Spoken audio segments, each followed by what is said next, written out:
Selamat pagi bosku, jumpa kembali bersama saya Cecilia dari Pilar Mas Investindo Sekuritas. Touch your heart, touch your profit. Nah, seperti biasa kita akan mulai saja nih market review kita hari ini, Senin 20 September 2021 dengan episode Menanti Sebuah Jawaban. Maka dari itu jangan kemana-mana ya bosku, tetap di channel Pilar Mas Investindo Sekuritas. Touch your heart, touch your profit. Pionir Sekuritas Channel di Indonesia.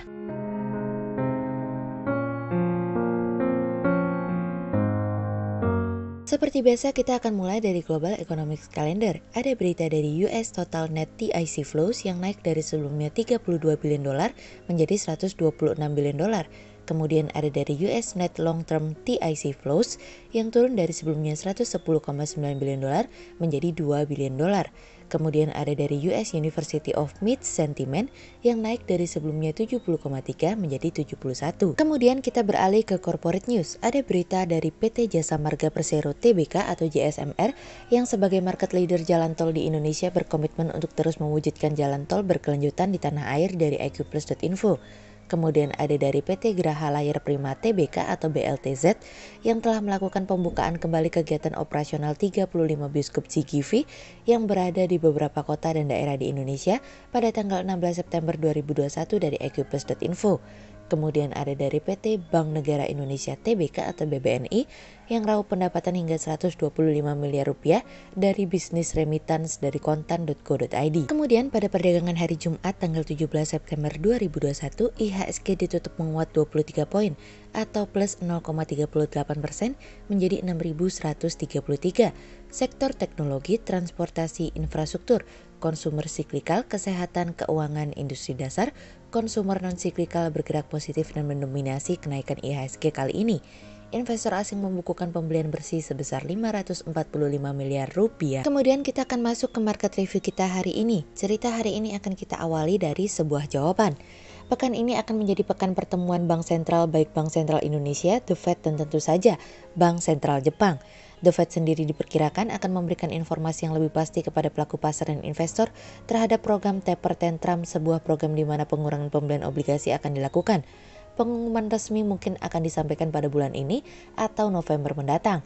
Konsensus terhadap para ekonomi juga memperkirakan bahwa Bank Sentral Amerika akan mempertahankan tingkat suku bunga mendekati 0 hingga 2022 mendatang, sebelum adanya kenaikan 25 BPS pada akhir tahun berikutnya. The Fed akan bertemu selama 2 hari mulai dari hari Selasa pekan ini dan akan memberikan pernyataan pada hari Rabu mendatang. Beberapa proyeksi juga mengatakan bahwa The Fed akan mulai mengurangi pembelian obligasi pada akhir tahun 2021 ini yang akan terus dilanjutkan hingga awal dari pertengahan 2022 mendatang.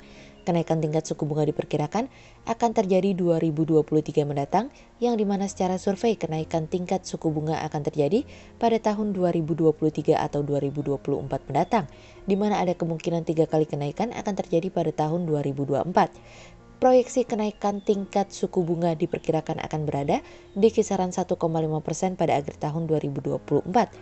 Powell juga diperkirakan akan memimpin Bank Sentral Amerika untuk kali kedua, di mana dirinya berpotensi besar untuk mengisi kursi tersebut, apalagi secara kapasitas dan kredibilitas semuanya sudah terpenuhi. Jabatan dari Powell sendiri akan berakhir pada bulan Februari mendatang, sehingga diperkirakan pengumuman terkait kursi tersebut akan diberikan secepat mungkin agar tidak tercipta volatilitas pasar terkait dengan kursi kepemimpinan tersebut.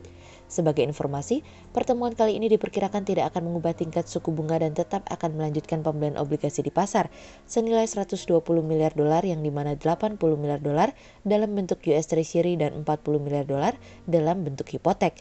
Sebelumnya, berbagai presiden Fed dari regional juga terus-menerus memaksa agar pengurangan pembelian obligasi dapat segera dilakukan. Pasalnya, sektor properti mulai mengalami kenaikan harga dan dikhawatirkan dapat terjadi overheating dalam sektor tersebut. Namun beberapa pejabat The Fed yang lain mengatakan bahwa varian Delta dan pergerakan inflasi membuat The Fed harus lebih bersabar terkait dengan situasi dan kondisi yang akan terjadi sebelum pengurangan pembelian obligasi itu dilakukan. Secara tingkat kecepatan, mana yang akan lebih besar dikurangi pembeliannya? US Treasury atau hipotek?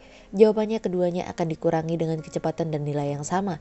Meskipun banyak pelaku pasar dan investor yang menginginkan hipotek lebih dulu diselesaikan karena sektor perumahan yang mulai mengalami gejolak. Sejauh ini ketidakpastian di pasar sudah bukan lagi terhadap jumlah atau kapan. Pertanyaannya lebih kepada seberapa lama program taper tantrum akan berlangsung. Beberapa proyeksi juga banyak bermunculan di pasar, namun secara garis besar kami simpulkan bahwa taper tantrum akan terjadi dengan rentang 6-9 bulan dengan batas maksimal toleransi di 12 bulan. Yang dinantikan lagi selain kapan pengumuman taper tantrum terjadi adalah terkait dengan proyeksi Fed.plot yang akan memberikan gambaran kepada kita seberapa besar potensi dan kapan kenaikan tingkat suku bunga akan terjadi. Untuk inflasi diperkirakan akan berada pada kisaran 3,9% pada tahun 2022 mendatang dengan 2,2% pada 2 tahun berikutnya. Tingkat pengangguran diperkirakan akan berada di level 3,5% pada tahun 2023 mendatang dan inilah yang dimaksud dengan kebijakan substansial nih bosku. Ketika angka pengangguran berada di kisaran 3,5%, yang itu artinya sesuai dengan proyeksi tingkat suku bunga juga bahwa kenaikan tingkat suku bunga dipastikan lebih dari 70% akan terjadi pada tahun 2023 hingga 2024 mendatang. Dan sebagai informasi, sebelum pertemuan The Fed tentu saja kita akan mengawali serangkaian pertemuan Bank Sentral, mulai dari pertemuan Bank Sentral Indonesia pekan ini, yang dimana tentu saja memberikan kepada kita sebuah gambaran baru, seberapa siap kesiapan kita untuk mengantisipasi taper tantrum, dan seberapa siap stimulus lanjutan dapat diberikan untuk menopang perekonomian yang masih dalam keadaan loyo saat ini. Terakhir tentu saja akan ditutup dan pertemuan Bank Sentral Jepang yang dimana stimulus lanjutan setelah adanya pergantian Perdana Menteri akan menjadi topik utama. Yuk kita jalani hari dengan semangat pasti. Kemudian cerita selanjutnya datang dari sentimen positif. Tren surplus yang berlanjut pada bulan Agustus memicu antusias investor asing untuk secara masif masuk pada pasar saham. Neraca perdagangan pada bulan Agustus tercatat surplus sebesar 4,74 miliar US dollar. Capaian tersebut merupakan hasil dari kontribusi naiknya ekspor non-migas sebesar 5,43 miliar US dollar di saat terjadinya defisit neraca migas sebesar 1,23 miliar US dollar. Pada Januari hingga Agustus 2021, surplus neraca perdagangan mencapai total 19,17 miliar US dollar. Saat ini, Indonesia telah berhasil menurunkan kembali kasus COVID-19 secara signifikan setelah adanya persebaran varian Delta. Kerjasama semua pihak menjadi kontributor utama perkembangan positif ini. Hingga tahun 2022, pemerintah melalui kebijakan fiskal akan terus diarahkan untuk pemulihan dan reformasi yaitu penanganan pandemi, termasuk program vaksinasi dan pemulihan ekonomi nasional atau PEN, serta reformasi struktural diantaranya dengan implementasi Undang-Undang Cipta Kerja. Total ekspor bulan Agustus 2021 tercatat sebesar 21,42 miliar US dollar. Bulanan dan tahunan masing-masing naik 20,95% dan 64,1%. Nilai ekspor Agustus 2021 merupakan capaian tertinggi sejak tahun 2000 serta memiliki angka pertumbuhan yang lebih tinggi dari konsensus perkiraan angka pertumbuhan ekspor yang hanya sekitar 36,1% year on year. Peningkatan didukung oleh ekspor non-migas yang tumbuh sebesar 63,4% year on year maupun sektor migas yang tumbuh sebesar 77,9% year on year. Secara kumulatif, total ekspor sepanjang tahun berjalan mencapai 142,01 miliar US dollar atau meningkat 37,77% year to date yang dinominasi oleh ekspor CPO dan bahan bakar mineral. Kenaikan ekspor menunjukkan sinyal pemulihan permintaan dunia dengan implementasi PEN dan kebijakan yang mendukung kinerja ekspor dunia usaha di Indonesia diharapkan semakin mampu memanfaatkan potensi pemulihan ekonomi dunia dan ekspor ke depan. Sehingga berdasarkan technical analisa, kami melihat saat ini IHSG yang memiliki peluang bergerak melemah terbatas dan ditradingkan pada level 6084 hingga 6167. Berikut stock watch pilar emas hari ini ya bosku. Yang pertama ada dari Arto, kemudian yang kedua ada dari MPPA dan yang ketiga ada dari BBYB. Berikut dua saham yang kami analisa hari ini ya bosku. Yang pertama ada dari JSMR atau PT Jasa Marga Persero Tbk. Sebagai market leader jalan tol di Indonesia berkomitmen untuk terus mewujudkan jalan tol berkelanjutan di tanah air. Manajemen terus berkomitmen dalam mewujudkan jalan tol berkelanjutan di dalam negeri. Hal ini tentunya sebagai wujud pembangunan infrastruktur jalan tol yang terintegrasi. Dengan bertambahnya dan terintegrasi jalan tol, tentunya akan mendorong dan meningkatkan mobilitas masyarakat dalam menunjang aktivitasnya sehingga akan memberikan kontribusi pada perekonomian.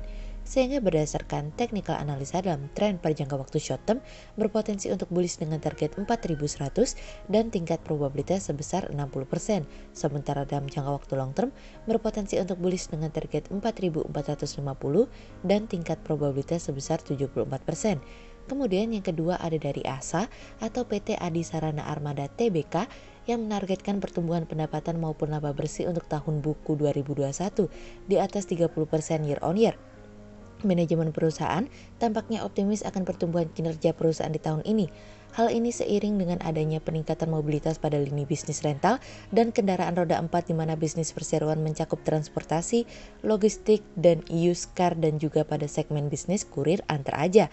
Sehingga berdasarkan technical analisa dalam tren pada jangka waktu short term berpotensi untuk bullish dengan target 3.350 dan tingkat probabilitas sebesar 78%. Sementara dalam jangka waktu long term berpotensi untuk bullish dengan target 3.500 dan tingkat probabilitas sebesar 70%. Sekian untuk review market kita kali ini ya bosku. Untuk info lebih lengkapnya bosku bisa download PDF dengan klik link di bawah video ini atau bisa juga langsung akses ke website kami di www.pilarmas-investindo.co.id. Dan jangan lupa untuk selalu jaga kesehatan buat para bosku ya. Kita akan bertemu lagi besok pagi untuk market review yang berikutnya. Jadi jangan lupa like, subscribe, dan tonton terus channel Pilar Mas Investindo Sekuritas. Touch your heart, touch your profit. Pionir Sekuritas Channel di Indonesia.